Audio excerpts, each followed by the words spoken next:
Bismillahirrahmanirrahim. Assalamu alaikum, dear students.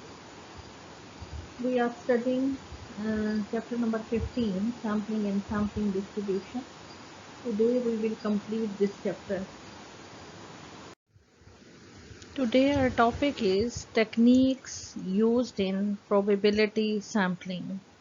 There are 4 techniques used in probability sampling.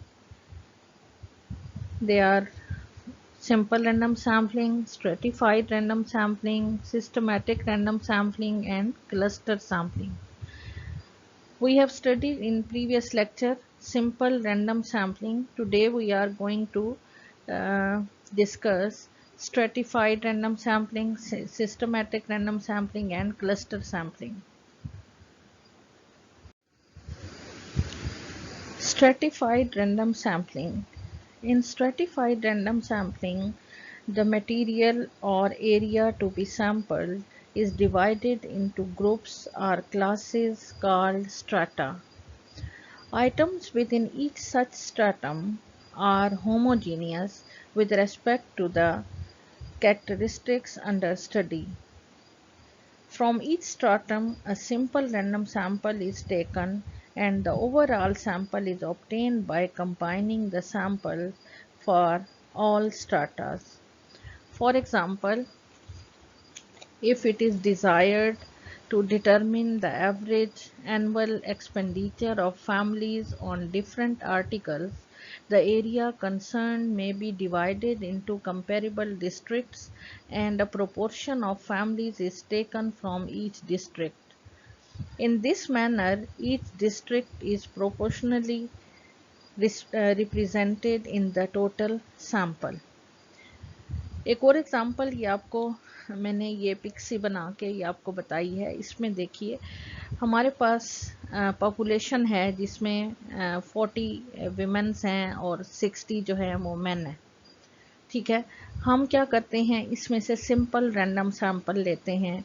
First sample हमने लिया कि 6 हमने women ले ली और उसमें 4 हमने 10 का सैंपल हमने लिया हर एक में से।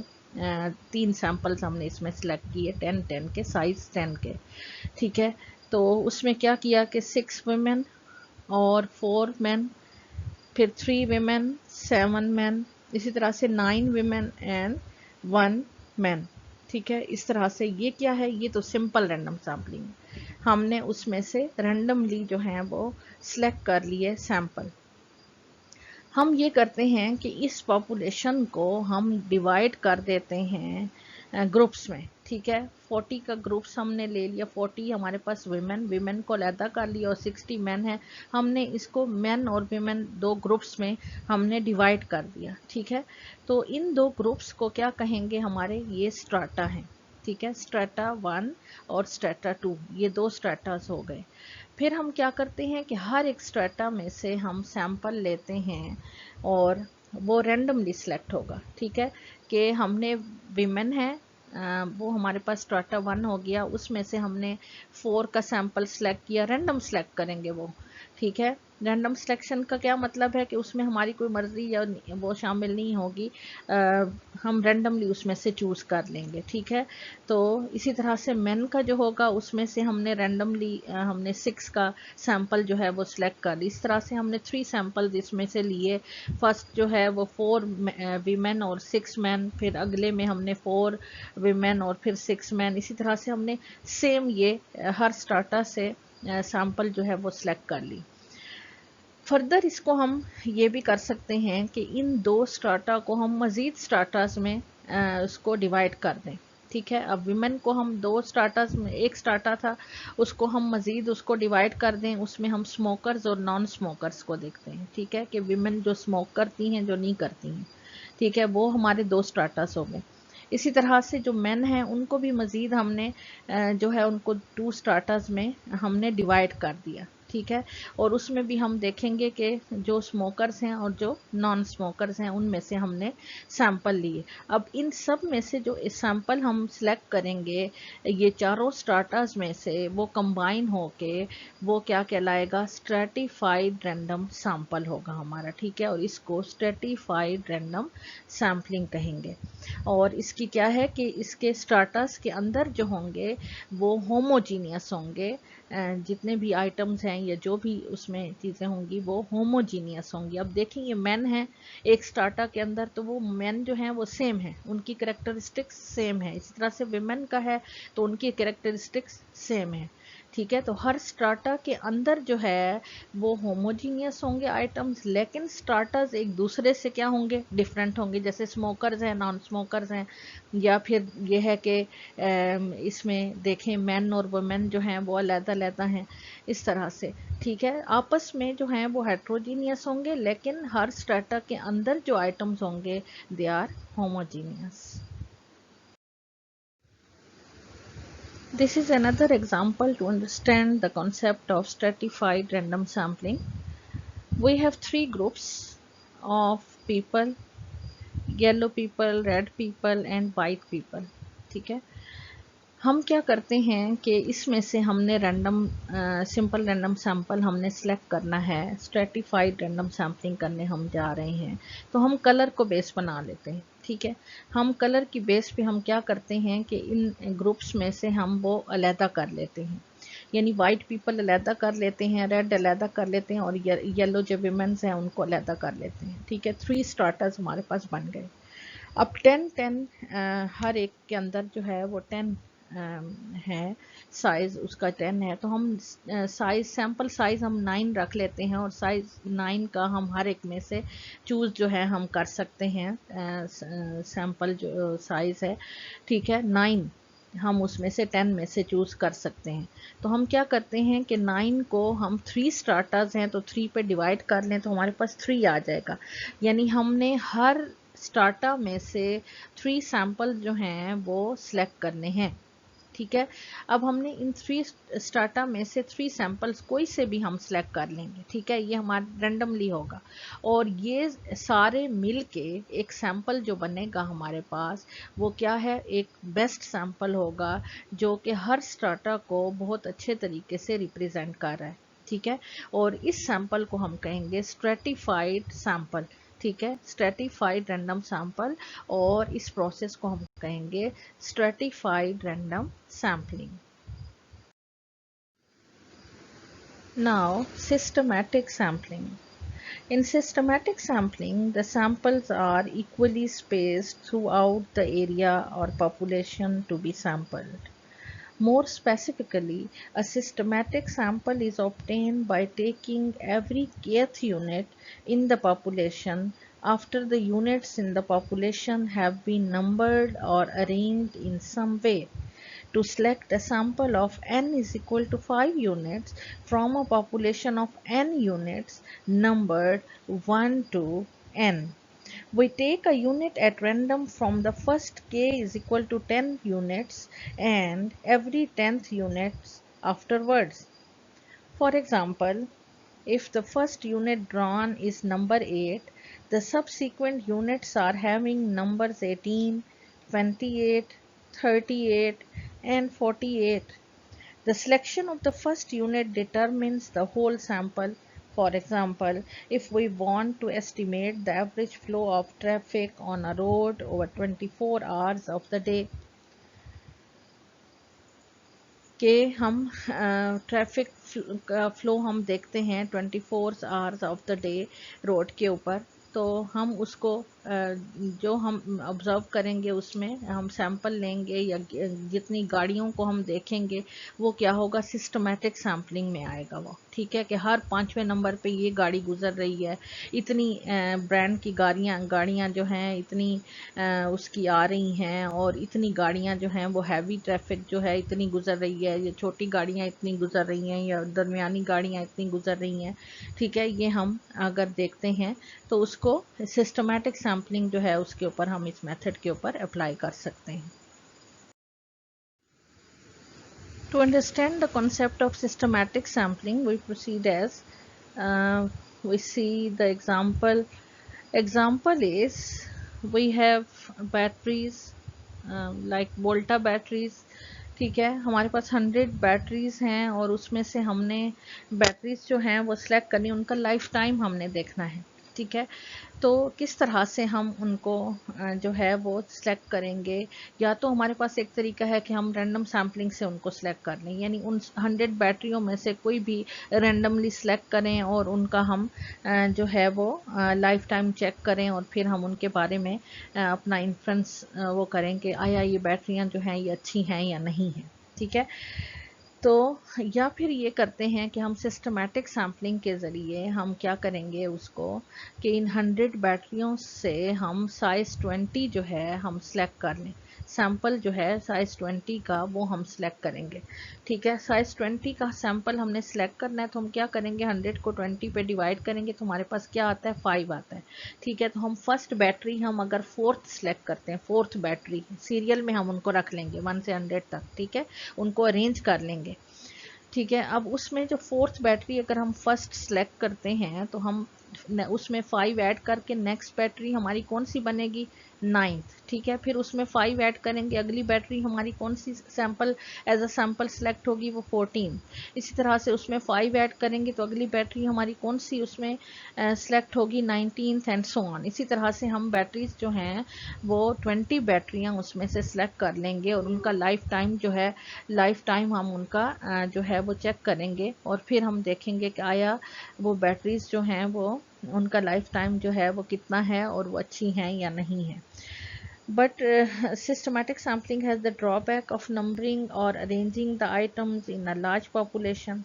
This might be physically impossible if the population covers the entire country or a large geographical area. लेकिन बहुत बड़ा जब हमारे पास population या area हमारे पास बहुत बड़ा होता है तो उसमें systematic sampling जो है उसको करना थोड़ा सा मुश्किल होता है। Now the next one is cluster sampling. In cluster sampling, we first select at random clusters or groups of individuals items from the population and then choose all or a subsamples of the items within each cluster to make up the overall sample.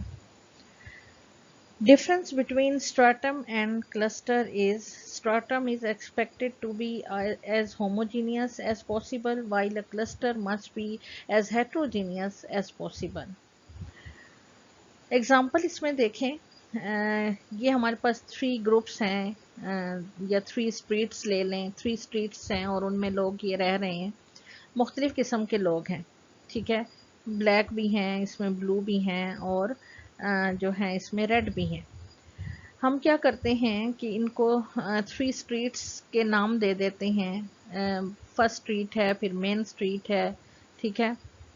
इनको हम नाम दे देते हैं 3 streets में से। फिर ये क्या होंगे, ये 3 स्ट्रीट्स जो हैं दीज आर क्लस्टर्स। जब हमने इनको नाम दे दिया ये क्या हो गए क्लस्टर्स। अब हमने इसमें से रैंडमली एक जो है वो चूज़ करना है।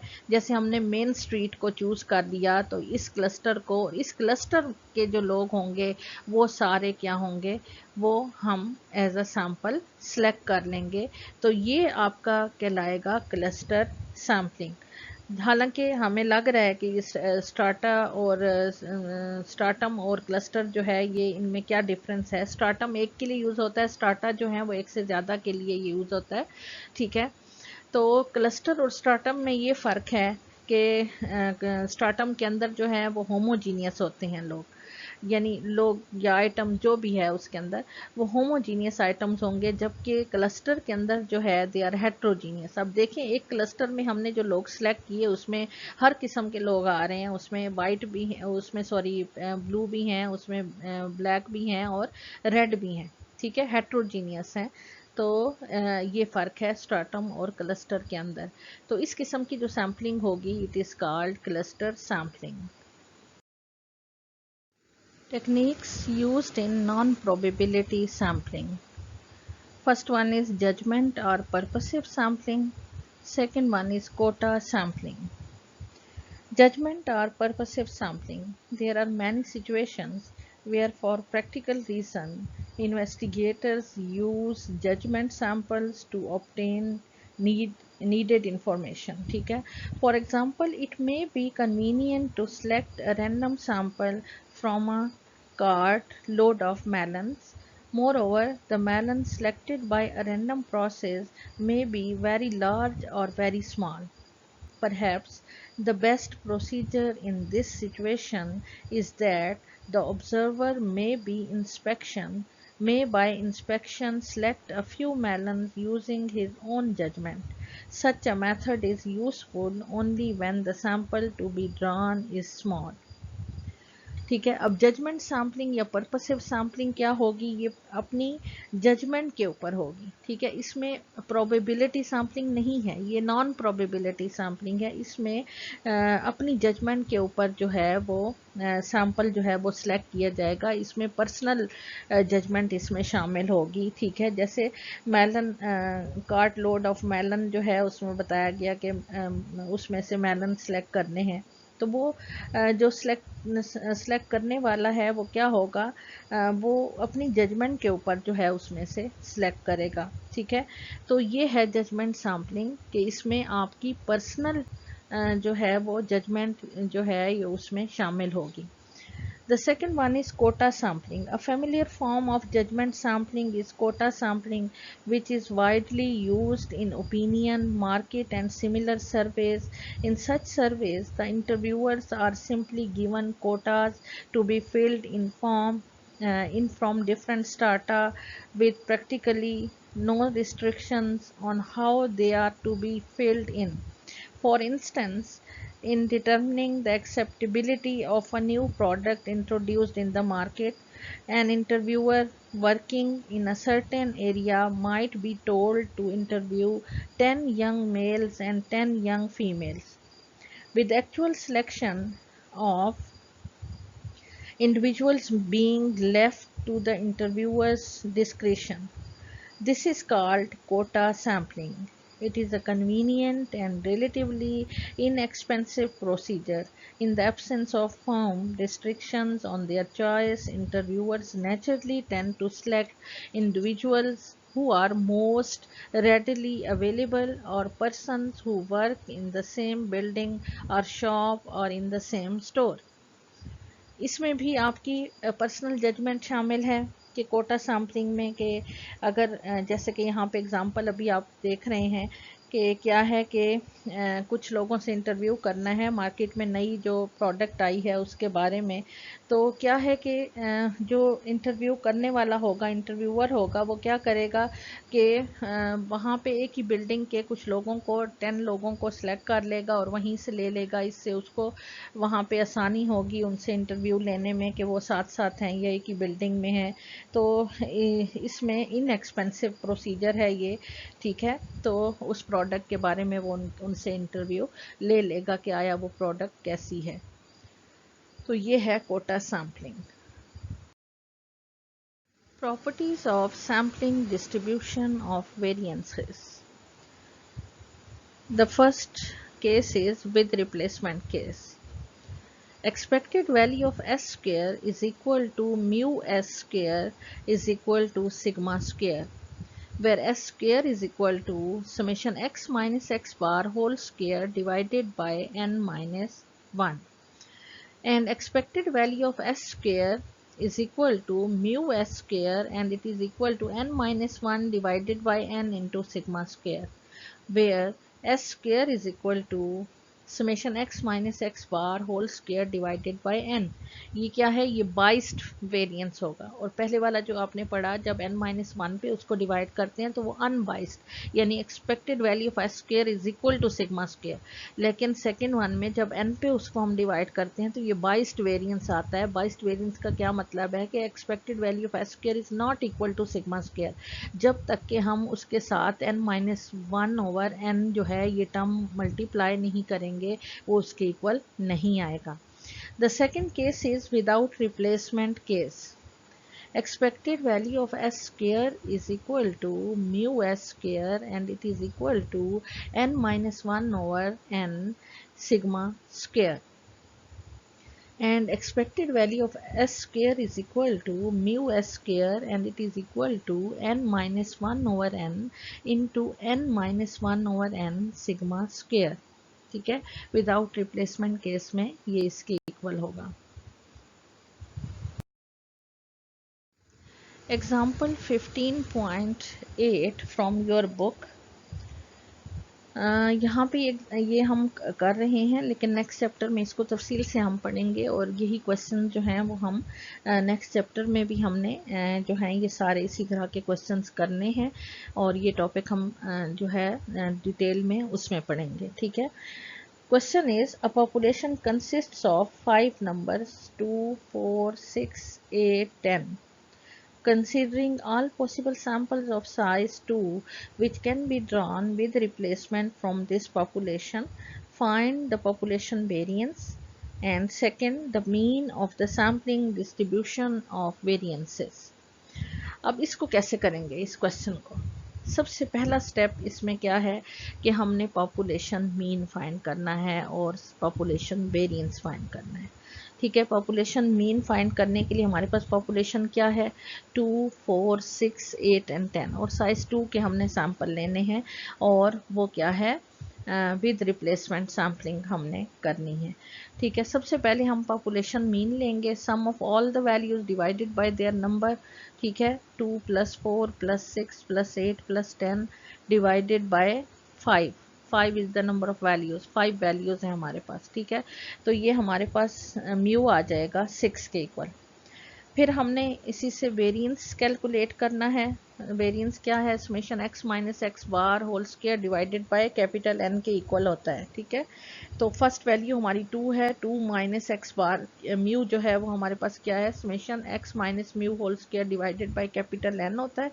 तो म्यू हमारे पास 6 है। 2 - 6 whole square + 4 - 6 whole square + 6 - 6 whole square +8 - 6 whole square +10 - 6 whole square. ये हमारे पास सारी वैल्यूज आ जाएंगी 40 इन सब का स्क्वायर लेने के बाद, और डिवाइडेड बाय 5 करेंगे तो सिग्मा स्क्वायर हमारा आ जाता है 8 के इक्वल। नेक्स्ट स्टेप है हमारा कि हमने अब सैंपल नंबर ऑफ सैंपल जो हैं वो कैलकुलेट करने हैं।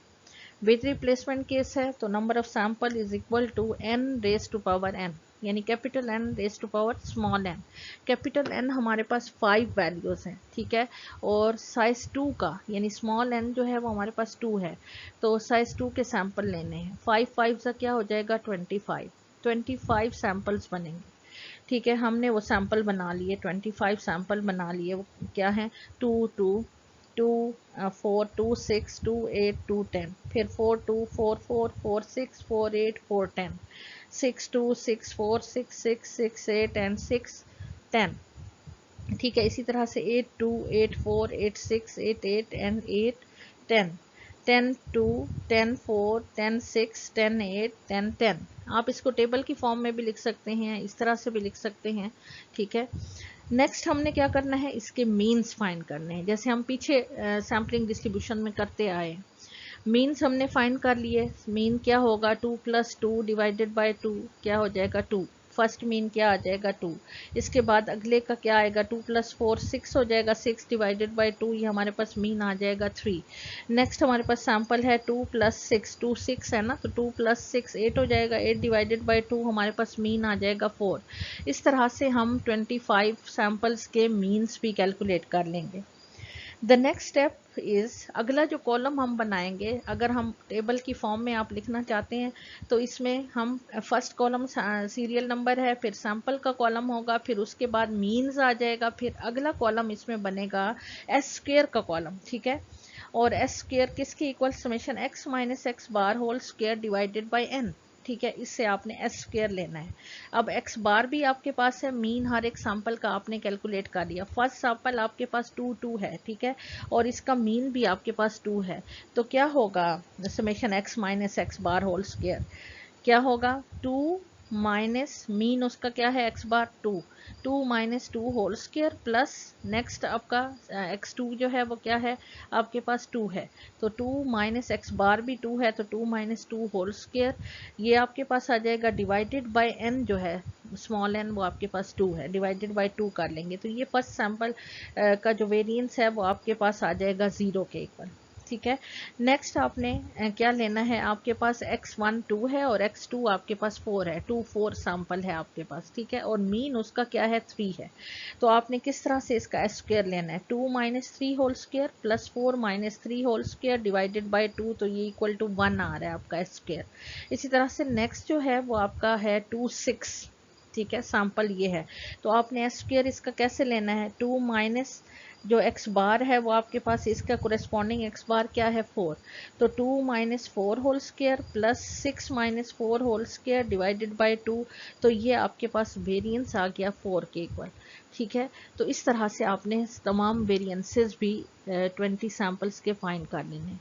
पहले आपने सैंपल बनाए, फिर उसके मीन कैलकुलेट किए, फिर उसका वेरिएंस कैलकुलेट किए, ठीक है। अब आपने सैम्पलिंग डिस्ट्रीब्यूशन बनानी है, जिस तरह आप सैम्पलिंग डिस्ट्रीब्यूशन ऑफ मीन जो है उसमें करते होते थे, तो सैम्पलिंग डिस्ट्रीब्यूशन ऑफ वेरिएंस आपने करनी है। एस स्क्वायर का कॉलम लिखेंगे, आगे फ्रीक्वेंसी, और फिर एफ एस स्क्वायर का कॉलम होगा। अब एस स्क्वायर में आप देखें जो आपने ऊपर वेरिएंसेस कैलकुलेट किए हैं उसमें क्या है वैल्यू, 0 भी है, 1 भी है, और 1 के बाद आपके पास 4 है वैल्यू, फिर 9 है, और फिर 10 है, ठीक है। ये आप लिख लेंगे, और उसकी फ्रीक्वेंसी आपको ये पता है कि किस तरह फाइंड करनी है, ठीक है। 0 को देखें उसमें कितनी दफ़ा आ रहा है, 5 टाइम्स है, ठीक है, आपको सामने ये नज़र आ रहा है। इसी तरह से 1 देखें उसमें कितने टाइम्स है, 1 1 4 टाइम्स है, कितने टाइम्स है 8 टाइम्स, सॉरी 1 उसमें आ रहा है 8 टाइम्स, 4 इसमें कितने टाइम्स आ रहा है 6 टाइम्स। इस तरह से 9 को देखें वो कितने टाइम्स है 4 टाइम्स है, और 16 को देखें वो 2 टाइम्स है उसमें, ठीक है। और फ्रीक्वेंसी का देखें सम भी 25 आ रहा है और सैंपल भी हमारे 25 थे। अब आपने कॉलम फाइंड करना है एफ एस स्क्वायर का, यानी एस स्क्वायर के कॉलम को आपने फ्रीक्वेंसी के कॉलम से मल्टीप्लाई करना है। 5 0 0 हो जाएगा, 8 1 8 हो जाएगा, और 6 4 24, 4 9 36, एंड 16 2 32, ठीक है। ये आपके पास एफ एस स्क्वायर का जो सम है वो आपके पास आ रहा है 100। अब आपने म्यू एस स्क्वायर फाइंड करना है, ठीक है, mean of the sample variances, ठीक है, म्यू एस स्क्वायर जिसका फार्मूला है summation F S square divided by summation F. अब समेशन एफ एस स्क्वायर है 100 और समेशन एफ है 25, तो ये आ जाएगा म्यू एस स्क्वायर 4 के equal. Question 15.20 part A from your exercise on page 190. The question is, find the mean of means and of variances of 6 samples of size 2 from the population 1 2 3 4, ठीक है। Mean of mean and variances ये आपने सिर्फ find करना है इसमें, ठीक है। आप इसको कैसे फाइंड करेंगे, आपके पास कैपिटल एन जो है वो कितनी वैल्यूज़ हैं, टोटल 4 हैं, 4 वैल्यूज़ हैं आपके पास 1 2 3 4, ठीक है, ये पॉपुलेशन वैल्यूज़ हैं। और साइज 2 के सैंपल आपने लेने हैं, n इज इक्वल टू 2 हो गया है, ठीक है, विदाउट रिप्लेसमेंट केस है। अब फर्स्ट स्टेप क्या होगा, आपने पॉपुलेशन मीन कैलकुलेट करना है, ठीक है। पॉपुलेशन मीन आपने कैलकुलेट किया summation X divided by N से, वो आपने कैलकुलेट करना है, वो आपके पास आ गया 5 डिवाइडेड बाय 2 के इक्वल, ठीक है। और फिर आपने वेरिएंस जो है वो भी फाइंड करना है, सिग्मा स्क्वायर वो भी फाइंड कर लें, ठीक है। तो वो आपके पास वो भी आ जाएगा summation X minus mu whole square divided by capital N से। अगला स्टेप क्या होगा, नंबर ऑफ सैंपल्स आपने फाइंड करने हैं, विदाउट रिप्लेसमेंट केस है, और नंबर ऑफ सैंपल्स आपने फाइंड करने हैं किसके इक्वल होगा, एन सी एन, ठीक है। कैपिटल एन आपके पास 4 है और स्मॉल एन है 2, तो आपके पास नंबर ऑफ सैंपल्स बनेंगे 6, विदाउट रिप्लेसमेंट केस है, ठीक है। 6 सैंपल्स बनेंगे किस तरह से, 1 2 1 3 1 4, फिर 2 3 2 4, फिर 3 4 लास्ट में, ठीक है। ये सैंपल बन गए। आपने इसका मीन पहले फाइंड करना है, फिर आपने इसका वेरिएंस फाइंड करना है। वेरिएंस के लिए summation X minus X bar whole square divided by N, ये आपने वेरिएंसेस इसके फाइंड कर लेने हैं। किस तरह से मीन फाइंड करेंगे, 1 + 2 डिवाइडेड बाय 2, ठीक है, 3 डिवाइडेड बाय 2 1.5 आ जाएगा, और 1 + 3 4 हो जाएगा, 4 डिवाइडेड बाय 2 ये आपके पास मीन आ जाएगा 2 के इक्वल, 1 + 4 5 हो जाएगा, 5 डिवाइडेड बाय 2 ये आपके पास 2.5 एक्स बार आ जाएगा। इसी तरह से सबका हमने मीन कैलकुलेट कर लिया। अब आपने एस स्क्वायर कैलकुलेट करना है, ठीक है। आपके पास फर्स्ट एक्स की वैल्यू 1 है, 1 2 है ना, फर्स्ट सैंपल देखें 1 है, 1 माइनस एक्स बार है उसका 1.5 whole square plus next X की वैल्यू है 2, 2 minus 1.5 whole square divided by 2, ये आपके पास वैल्यू आ जाएगी 0.25, ठीक है। अब आपने नेक्स्ट वेरिएंस कैलकुलेट करना है, वो है 1 और उसके x जो है वो 1 है और आपके पास मीन उसका है 2, 1 माइनस 2 होल स्क्वायर प्लस अगली x की वैल्यू देखें सैंपल में 1 3 है ना, तो 3 है x की वैल्यू, 3 माइनस उसका मीन जो है वो 2 है, 2 होल स्क्वायर डिवाइडेड बाय 2, ये इक्वल टू 1 आ जाएगा। इसी तरह से आपके पास नेक्स्ट सैंपल 1 4 है, तो 1 माइनस 2.5 उसका मीन है, 2.5 whole square plus 3 minus plus 4 minus 2.5 whole square divided by 2, ये आपके पास वैल्यू आ गई 2.25, ठीक है। इसी तरह से नेक्स्ट आपके पास है 2 3 सैंपल, ठीक है, 2 minus 2.5 whole square plus 3 minus 2.5 whole square divided by 2, ये आपके पास आ गई एस स्क्वायर की वैल्यू 0.25, ठीक है। नेक्स्ट है आपके पास सैंपल 2 4, 2 माइनस उसके कोरेस्पॉन्डिंग आपका मीन आया है 3, 2 minus 3 whole square plus 4 minus 3 whole square divided by 2, ये इक्वल टू 1 आ जाएगा। इसी तरह से नेक्स्ट जो आपका लास्ट सैंपल है वो है 3 4, तो क्या होगा 3 minus 3.5 whole square plus 4 minus 3.5 whole square divided by 2, ये आपके पास आ जाएगा वेरिएंस 0.25 और इस एस स्क्वायर के कॉलम का जो सम है वो आपके पास 5 आ रहा है और एक्स बार का सम जो है ये आपके पास आ रहा है 15। तो म्यू एक्स बार आप फाइंड करेंगे जो कि इक्वल होता है summation X bar divided by N के, इससे भी आप फाइंड कर सकते हैं। और आप जैसे एस स्क्वायर का आगे सैम्पलिंग डिस्ट्रीब्यूशन आप बना लें, एस स्क्वायर आप फाइंड करें, फिर उसमें से एस स्क्वायर की सैम्पलिंग डिस्ट्रीब्यूशन बना दें, फिर फ्रीक्वेंसी और एफ एस स्क्वायर से आप म्यू एस स्क्वायर उससे भी फाइंड कर सकते हैं, ठीक है। तो ये आपका 15 divided by 6 mu X bar आ जाएगा 2.5 और म्यू एस स्क्वायर आपके पास इक्वल होगा summation X square S square divided by N के, 5 डिवाइडेड बाय 6 ये आपके पास आ जाएगा 0.83 के, ठीक है। आपने ये दो चीज़ें इसमें फाइंड करनी थी। आप ये इस मेथड से भी फाइंड कर सकते हैं और पीछे जो एग्जांपल में मैंने आपको मेथड बताया है उससे भी आप फाइंड कर सकते हैं, ठीक है, कि आप सैम्पलिंग डिस्ट्रीब्यूशन ऑफ वेरिएंस इसके बाद बना लें। एस स्क्वायर में आप वैल्यूज आपकी क्या आ जाएंगी 0.25 है, फिर 1 है, फिर 2.25 है, ठीक है। अब उसकी फ्रीक्वेंसी आ जाएगी, फिर एफ एस स्क्वायर का कॉलम आ जाएगा। तो म्यू एस स्क्वायर किसके इक्वल होता है summation F S square divided by summation F के, ठीक है। उसको डिवाइड करेंगे तो आपके पास ये आ जाएगा म्यू एस स्क्वायर आ जाएगा। उससे भी आप फाइंड कर सकते हैं, आप इस मेथड से भी फाइंड कर सकते हैं। ये मैंने आपको दोनों मेथड्स बता दिए हैं। नेक्स्ट बी पार्ट है इसी क्वेश्चन का। A population consists of 5 numbers 3, 7, 11, 15, 19. Take all possible samples of size 2 with replacement from this population. Find the mean and the unbiased variance for each sample. Also calculate the mean and variance of the population. अब इसमें देखें capital N हमारे पास क्या है, हमारे पास population है 3, 7, 11, 15 and 19, 5 numbers हैं हमारे पास और साइज 2 के सैंपल लेने हमने विद रिप्लेसमेंट, ठीक है। एन इज इक्वल टू 2 है। फर्स्ट स्टेप हमारा क्या होगा कि हमने पॉपुलेशन मीन फाइंड करना है which is equal to summation X divided by N. इन तमाम वैल्यूज को sum of values divided by their number और ये इक्वल टू हमारे पास आ रहा है 11 के। फिर हमने पॉपुलेशन वेरिएंस फाइंड करना है जिसका फार्मूला है summation X minus mu whole square divided by N, ठीक है। आपने इससे वेरिएंस कैलकुलेट कर लेना है जो कि हमारे पास आ रहा है 32, ठीक है। नेक्स्ट स्टेप क्या होगा, number of samples with replacement case है, it is equal to N raise to power N.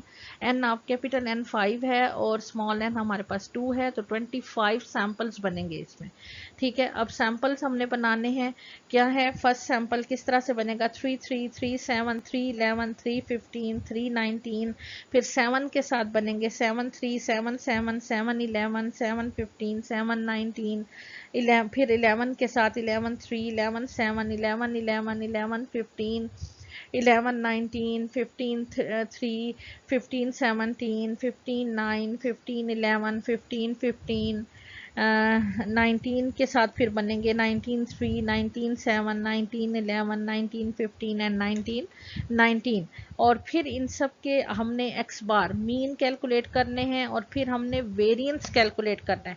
और वेरिएंस के लिए हमने जो फार्मूला इसमें एस स्क्वायर का लगाना है वो है S square is equal to unbiased की बात हुई है, ठीक है। उसने क्वेश्चन में देखें find the mean and the unbiased variance for each sample.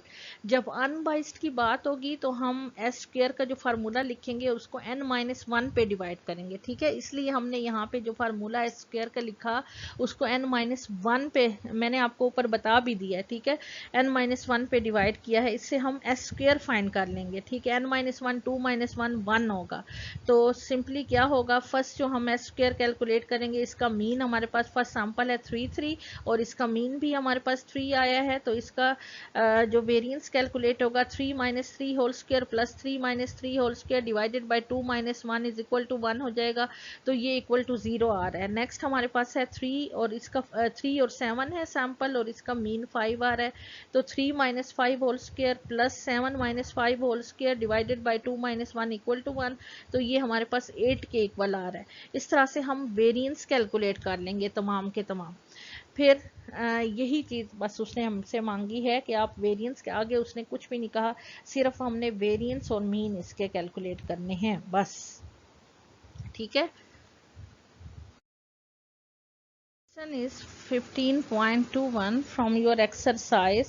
A population consists of 4 values 2, 8, 12, 18. Take all possible samples of size 2 without replacement from this population and verify that mu x bar is equal to mu and mu s square is equal to n over n minus 1 into n minus 1 over n whole sigma square, ठीक है। इसके equal हमने करना है, इसको दिखाना है, ठीक है। अब इसमें देखें एन जो है कैपिटल एन वो हमारे पास 4 वैल्यूज़ हैं और साइज़ 2 के सैंपल हमने बनाने हैं, विदाउट रिप्लेसमेंट केस है।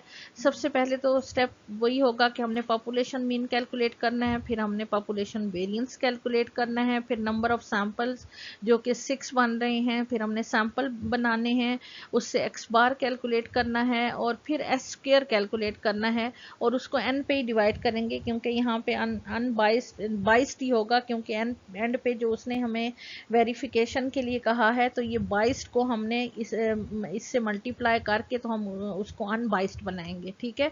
तो इसी तरह से हमने एस स्क्वायर कैलकुलेट कर लिया, फिर उसकी सैम्पलिंग डिस्ट्रीब्यूशन ऑफ वेरिएंस हमने फाइंड कर ली और म्यू एस स्क्वायर देखें हमारे पास यहाँ पे आ रहा है 22.67, ठीक है। जबकि हमारे पास सिग्मा स्क्वायर जो है वो है 34, ठीक है, वो 34 है। ये सेम नहीं आ रहे तो हम इसकी वेरिफिकेशन में आगे क्या करते हैं ये आप देखिए, ठीक है। Mu S square is not equal to sigma square, हमारा 22.67 इज नॉट इक्वल टू 34, ठीक है। तो हम इसको वेरिफिकेशन के लिए क्या उसने क्या बताया हमें, हमने पीछे भी मैंने आपको ये बताया कि उसको किससे फिर हम मल्टीप्लाई करते हैं। एक तो विदाउट रिप्लेसमेंट केस है n ओवर n-1 से हम capital N over capital n-1 से हम मल्टीप्लाई इसको विदाउट रिप्लेसमेंट केस की वजह से करते हैं। और बाइस्ड को अनबाइस्ड में लाने के लिए हम क्या करते हैं, small n-1 over small n पे हम डिवाइड करते हैं तो ये अनबाइस्ड हो जाता है। तो अब आप देखें इसमें हमारे पास कैपिटल N 4 है और 4 डिवाइडेड बाय 4 - 1 और स्मॉल n हमारे पास 2 है, 2 - 1 डिवाइडेड बाय 2 और सिग्मा स्क्वायर है 34। तो इसको सॉल्व करें तो ये हमारे पास तब आता है 22.67। तो हमने ये टर्म उससे मल्टीप्लाई करते हैं ये बाइस्ड से अनबाइस्ड में लाने के लिए, ठीक है। तो अब ये हमारे वेरिएंसेस जो हैं दीज आर अनबाइस्ड, पहले क्या थे, बाइस्ड थे जब हमने n पे उसको डिवाइड किया था। तो students, this is your today's home task, question number 15.22 from your exercise.